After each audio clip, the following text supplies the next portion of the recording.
Hi, y'all. That was because they're over in the south. Where are they again? North Carolina. Yeah! I have friends in North Carolina, and I miss them very much. Chapter 3 of Listen. Here he is. The Woods Trail. Gritting her teeth against the pain and keeping her walking stick ahead of her to slow her progress, Charlie manages to get down the rest of the hill. At the bottom, the trail levels out and crosses the embankment that separates Hawk Pond, the first of 2 feeder ponds, from the lake.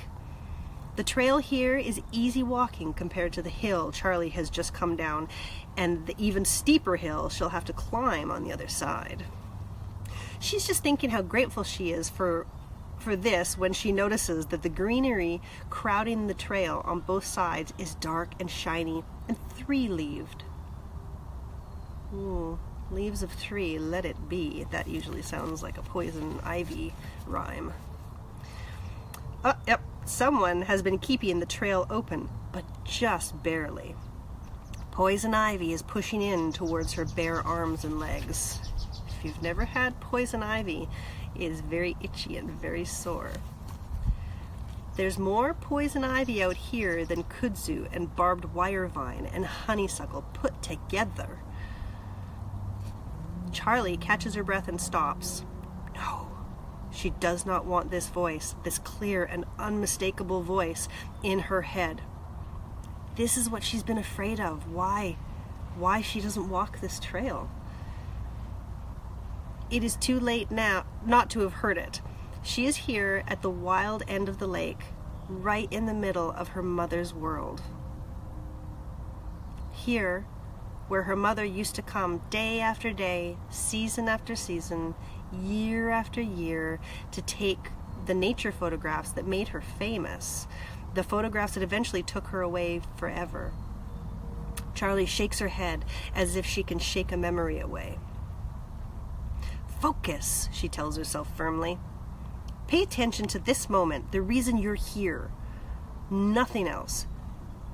Since the day her father, his face gray, turned from the telephone to tell her about the plane crash in the Brazilian rainforest, Charlie has worked at closing down the past.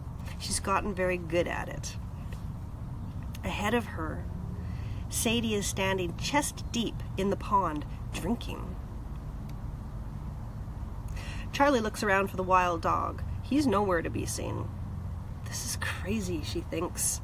Just crazy. If it weren't for the wild dog, she would never have come here, stirred up memories, raised her mother's voice in her mind. She swallows hard a couple of times around the sharpness in her throat, and then she begins moving carefully forward, concentrating on staying in the very middle of the trail, using her walking stick to fend off the poison ivy that seems to be reaching out at her. She will have to remember to wash really well when she gets home and hope for the best. When she reaches the end of the ivy patch, she crosses the water trickling into a foot-wide crack in the old concrete spillway between the pond and the lake, and stands for a moment facing the hill ahead of her. She needs to rest before tackling it. A tree has fallen into the pond, dragging up a mass of red dirt where its roots broke free of the hillside. The roots reach out toward the trail. She grabs one and pulls herself up the first steep rise, pushing with her walking stick. Then she manages to clamber onto the wide trunk that stretches like a bench toward the water where she sits, aware of the throbbing in her leg, doing her best to keep her mind on this moment. It's no good. She's looking across the water as her mother used to, camera poised, waiting for a heron to come stalking through the reeds, a kingfisher to scuttle on a branch over the water, or the pond's resilient muskrat to come out of his den beneath the embankment. Even now, a photograph of that muskrat, nose barely breaking the water's surface, early sunlight glinting on the ripples that V out behind, hangs on the wall of the lake room, back where she lives.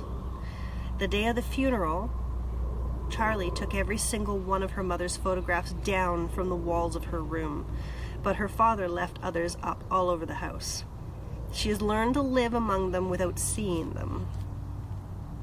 She shifts her gaze away from the pond and sees the wild dog at the other side of the poison ivy patch, about to come through. He catches her looking at him and he stops. He looks like what he is, a starving, frightened, probably abused dog. There is nothing beautiful, nothing magical about him. What has she been thinking?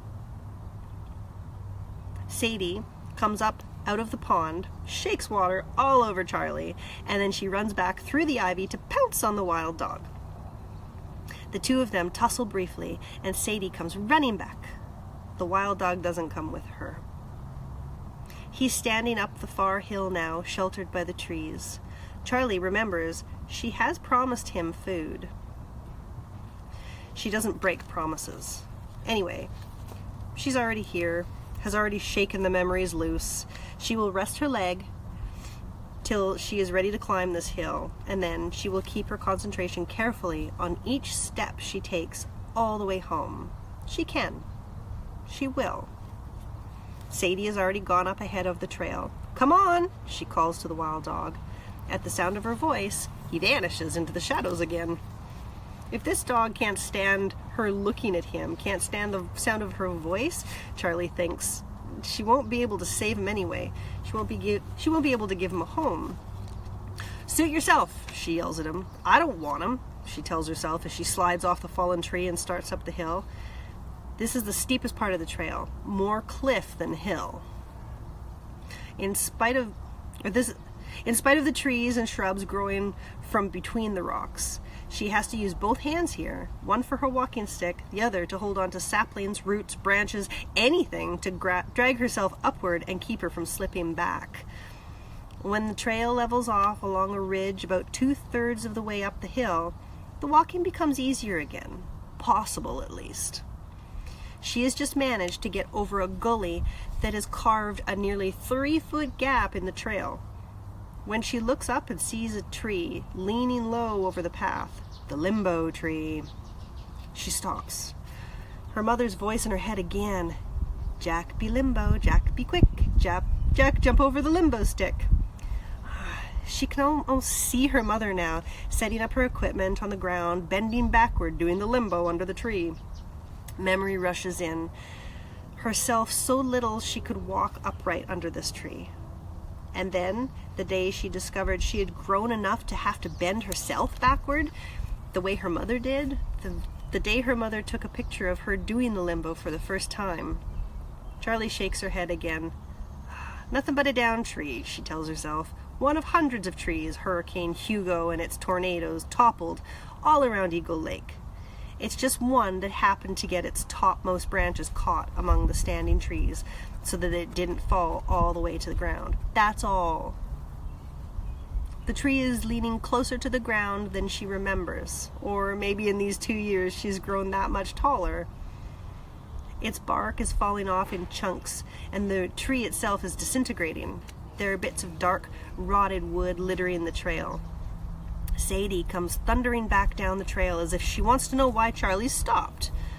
I'm coming, Charlie tells her. "Hi." Hi. Then slowly and deliberately she bends forward, not back, to duck under the tree. And that is the end of chapter 3. And say hi? Yeah, you can say hi. Say hi, Zan. Say hello. Hello. This is my little doggy. She's a good girl, right? Yeah, she likes it when I read stories about dogs. I'll start on chapter 4 next.